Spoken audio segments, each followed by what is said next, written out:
Hello everyone and welcome back to another installation of Anshu Rants. I'm back talking about things I've learned my first year in tech. I've met a lot of different people in tech and just transitioning and that's both like my peers, people wanting to transition into the industry also. But some of the most important relationships I've built have been with some of the leaders around me. And actually I've found that the leaders around me are not just like directors or like VPs. They're actually some people that I work with. There's sometimes people who manage other people. But they're just a lot of skills that I've noticed and people who really succeed in the industry. And I actually think they're traits that are applicable across a bunch of different industries. They're just really about leadership. So today I want to talk about 3 things that make a really great leader. The first thing that makes a really great leader is a good leader knows how to listen. I mean, duh, right? Like, duh, a good leader knows how to listen. But I really mean like listening and then regurgitating what you heard. I saw this skill play out really well with someone who's in my direct leadership path. She, every time I come to her with, questions, concerns, even like things I'm excited about that I want to like move forward with and I'm looking for advice, it's how she responds. She hears me out.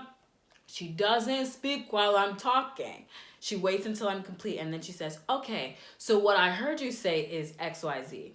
That repeating what you heard someone say is actually like the key tool to listening. It means you're not just concerned about responding to what you think you heard. You want to make sure that you actually understand the concerns of the person who's speaking. So you say, oh, I heard you say this. Is that true? And then she responds, if I confirmed, yes. If not, she's like, can you explain to me in another way?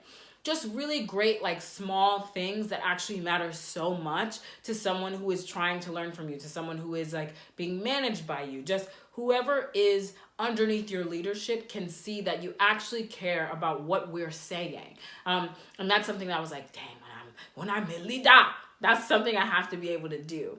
Listening also means that you are not waiting to speak. We all know people who do this. They are not actually paying attention to you. You can see it in their eyes.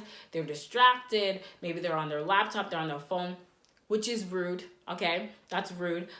They're just not really paying attention. And sometimes you can do this if you have a really good relationship with someone because they know you know how to multitask. But I think when you're in a like dynamic of work and you are in a leadership position over somebody, you should give them your full attention.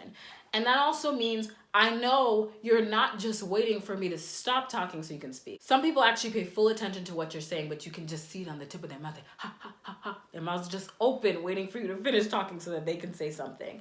A good listener waits, actually pays attention, is engaging in a conversation with the person they're leading, managing, working with.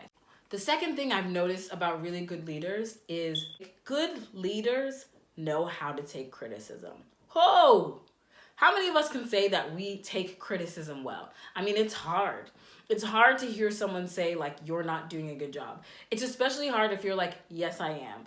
And it's even harder if you're like, we're not actually in a dynamic where you need to be telling me about how I'm doing. Leaders get all of those things all the time. They're getting feedback from people above them and they're getting feedback from people that they're managing. They're getting feedback from people who don't know them at all, okay? Imagine literally being just doing your thing, thinking that you're doing a great job, receiving good feedback, but also receiving all of that negative feedback that just comes with exposure. And a lot of really great leaders have that exposure, but I found like specifically in the tech industry, being a good leader means you can receive criticism, whether it's within your org, whether it's within your team, whether it's outside of your org, whether it's outside of your company as a whole. And you know how to sit on that. You don't open your mouth to respond to everything that happens. That's something I'm really, really learning. Every piece of criticism doesn't require a response. Maybe it requires a response after you've taken the time, you've sat back, you've digested it. Then you can understand the process. You can come back with questions. I think questions are actually okay when someone's giving you feedback or criticism. You try to understand like, what do you really mean so that you can take it back, digest, and come back with, here's my action plan. But sometimes there's no space for that. Sometimes you're just getting criticism from people who don't know you. And leadership requires you to be able to handle yourself and know, as you progress, you're going to have far more haters than people who love you. You have to be able to take criticism, constructive or not. The third thing that I've learned about really great leaders is I think really great leaders, they share their wins and they own losses. What do I mean by that?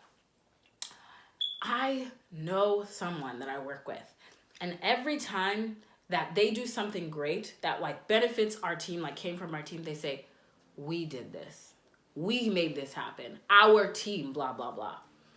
But whenever we take on an L, they demonstrate their leadership and they say, this is my responsibility. Because guess what? That's what it means to manage people. That's what it means to be a leader, legitimately. If you have a team, if somebody else fails, it's a reflection on you, huh? If you're managing someone and they fail, they don't make it, it's a reflection on you.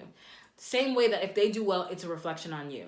But that attitude, that it's like both humility and like just a really, really like high emotional intelligence and sense of like social skills to understand like, I'm not taking everything. Like, I did this, I did a good job, and like they messed up. Like, you just say, we won. And you don't have to be like, I lost, I took, you don't have to say I messed up when you didn't. But like leaders know how to take responsibility and build their team back up when it's time to like get on it. And I love to see that. I love to see that. And that just makes me feel like, wow, they're amazing. They're such a great leader. Like, you just know how to get the morale of your team back on. Like, we took an L, but like I feel great because like the way that you manage that just makes me feel like, all right, we got this though. We're still gonna kick butt. We're still gonna meet our goals. Like, we're still gonna make it happen. And it's such a beautiful thing to see. Those are just the 3 things that I've just noticed in tech. It's a really quick rant about like, I think really great skills that everybody can have. Look for ways in which you can demonstrate each of those throughout your week and throughout your day. And tell me what you think. Like, am I right or am I wrong? Like, do you agree? Do you disagree? Let me know in the comments below. And this week, be a leader, okay? Of the Jabari tribe, I don't know. Be a leader.